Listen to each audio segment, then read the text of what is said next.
Number 2 and 1. We got Showtime at number 2, 6 and 2. Season done. Hats off to them. Regardless, I think they sort of were locked in at the 2 because they're 6-2. Yeah. And WildBoys are, even if they went out, they're going to be 6 and 2, right? Mm-hmm. Assuming that it's only going to be a 2-team tie. Assuming. I don't see anyone. Then they're going to get the tiebreaker anyways. Yeah, I don't think RBK's going to lose any of these games. They've got Saw and Valiant. But the best thing about the Cyprus D1 playoffs is you're going to see something that you rarely see. You're going to see the best version of some of these teams. You're going to see the best version of RBK because they've never had an undefeated regular season in area. Okay, you're going to see the best version of Showtime. This is by far their best season and their most talented team. Yeah. You're going to see the best version of WildBoys. That includes the D2 championship team because they're hot right now. So you're seeing some teams at the peak of their powers, and you can make the same case of the Raptors, even though they had a team that went to their Reed Bowl, and then they had the championship team from last season.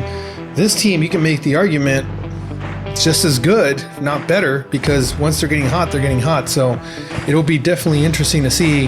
That's going to be an interesting playoff. I think it's going to be those top 4 teams. I'm looking forward to some upsets. It's going to be some battles. It's going to be some battles. Showtime against the WildBoys, 41-33. Showtime came out on top on that one. Yeah, and see, and that's the deal that we've been talking about. John's going to put up points.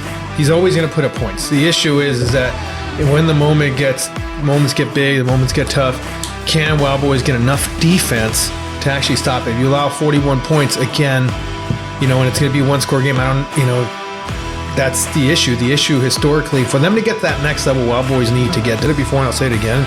I'm going to talk. Both sides of the ball. They have, for the first time in a long time, they have athletes everywhere.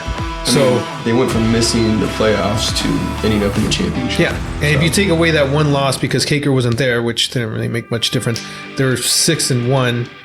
Their only loss being RBK. Mm-hmm. They basically looked like they were scoring at will during the regular season, and they looked like they did the same thing on Sunday against WildBoys. So they credit to WildBoys. They got their first Diva playoff win as well. They made the playoffs for the first time as opposed to last season when I think they finished 3 and 5. So good for them.